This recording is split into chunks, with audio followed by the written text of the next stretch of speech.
Alrighty, so today I want to cover the email design trends for 2025. Things have changed a lot. Hopefully, you had a great Black Friday, Cyber Monday. Of course, email design is one of the most important aspects when it comes to having great email marketing. As I would say, if you're an e-commerce brand, 80% of your emails, even more, will be graphic based, right? So that's why it is extremely important to just keep these trends in mind if you want to apply them, because they are here for a reason. So with that being said, let me dive into the email design trends for 2025. So first things first is hyper personalization. Even though this is not exactly email design directly, it is extremely important to keep in mind because hyper personalization is going to allow you to create email designs. Email designs, of course, has copy, has strategy that actually makes sense for the person we are sending these to, right? And one of the best ways to do that is zero party data. So emails with hyper personalization stand out and perform better, plain and simple, The best way to collect data to personalize is by utilizing zero party data. And you can do it through two main ways. First one is at the pop-up level, asking questions at the pop-up level to collect preferences, or through post-purchase surveys as well to understand needs, things like that. So essentially, relevant emails drive more revenue, and that's why your emails should reflect that as well.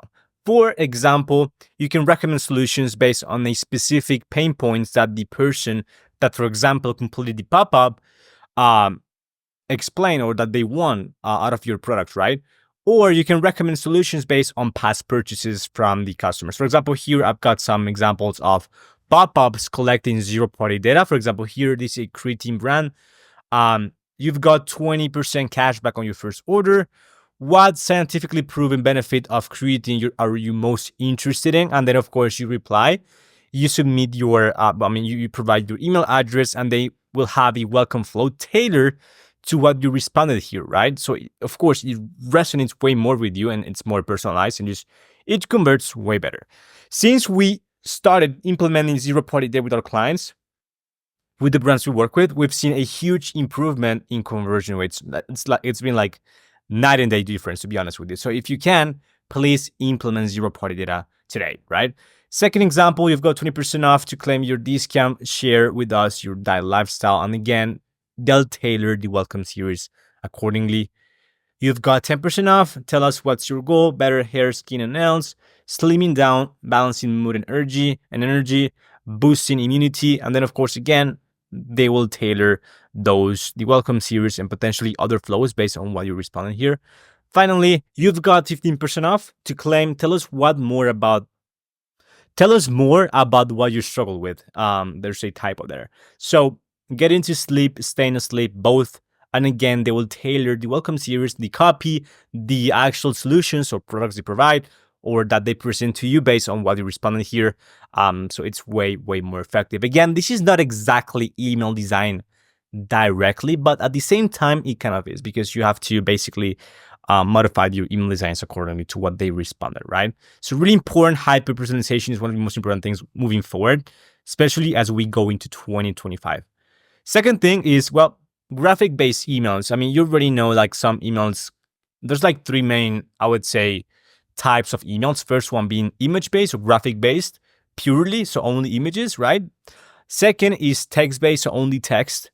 So for example, text-based coming from the founders. And the third one is kind of a combination of both, which is the one I hate. So moving forward into 2025, what I've seen, the trends I've seen from other brands is sticking to one specific format. In most cases for e-com brands is going to be graphic-based emails. They just look great. And we have not seen any problems when it comes to deliverability from that perspective right there, okay?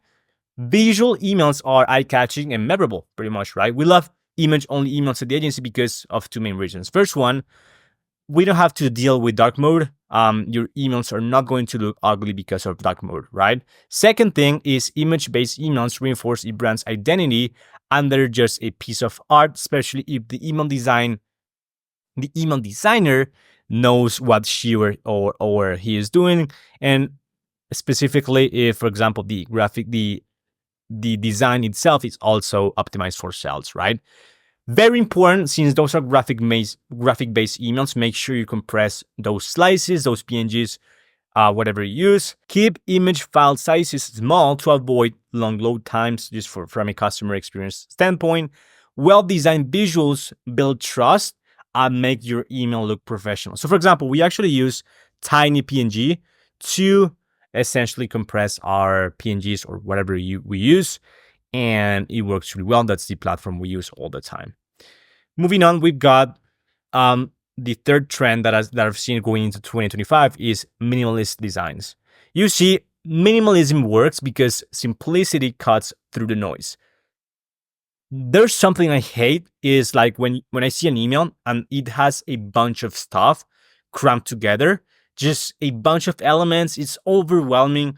Oh, it's chaotic, right? Avoid clutter, too many elements, confuse readers, and focus on just one main CTA. Don't have multiple CTAs and just talking about different things in one single email. It's too much, right? Use white space a lot as well to highlight key content. Minimalist designs are easier to skim, and most people just don't read, so they just skim through the emails very quickly. And that's why you want to make sure your emails are on the simpler side of things. For example, here, again, less is more. Clean designs equals more clicks, which equals, of course, more revenue generated. Here, I took this screenshot of my mobile, on my phone, and then, of course, as you can see here, there's a bunch of stuff that actually just even it pisses me off a little bit, to be honest with you. And then on the other hand, we have this simple, straightforward, beautiful email. That's pretty much it. And of course, I mean, you can, of course, take a guess which one is probably going to convert more. Of course, it's going to be this one right here. Okay. Finally, fourth, we've got improved accessibility. Okay. Now, accessibility ensures everyone can interact with your emails. So, for example, make sure you use clear CTAs with large clickable buttons, especially if your emails are, again, graphic based. The buttons, they don't get formatted automatically, whether it is on mobile or desktop. So make sure they're big enough from the get-go, right? Large enough, right?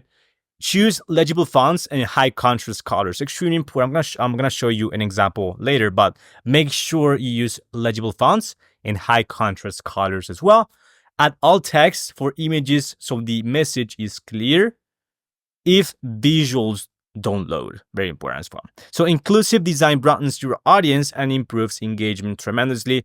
It's not just ethical, it's because it makes sense from a business perspective, especially these right here, like making sure if your email is graphic based that your emails are legible, the fonts are legible, large enough, and also that you use high contrast colors. I cannot tell you how many times I've seen an email with like a super bright background and bright font colors. It's impossible to read, especially for someone like me, because my eyes, my vision just sucks. So it is really hard for me on my eyes, especially again on my mobile because it's even smaller. And on that same topic, if the fonts are too small, it's really hard to read as well, and most people will actually close your email. So here, for example, this is a graphic base. Took this screenshot on my phone again, and as you can see, it's just very, very extremely small. It's impossible to read. I mean, really hard, right? Whereas here, again, clean and pretty straightforward. Shorts 101, stay cool and look sharp, shop shorts. And that's pretty much the email. That's going to be bread and butter, and this is going to perform really well, right? Very straightforward, okay? Hopefully this makes sense right here. And yeah, so that's pretty much it for this video right here. Thank you so much for watching. If you found value in it, please don't forget to drop a like and a comment. It really helps with the YouTube algorithm. On the other hand, if you're running an e-commerce brand doing over 50K per month right now and you want a high-performing email marketing team that actually guarantees results, feel free to reach out to me. A link to my scheduler is going to be in the description box below, so feel free to go in there and book a time that works for you. We've been in this space for over 4 years, and we've generated over $20 million in email revenue. So with that being said, thank you so much for watching, and I'll see you in the next one. Bye-bye.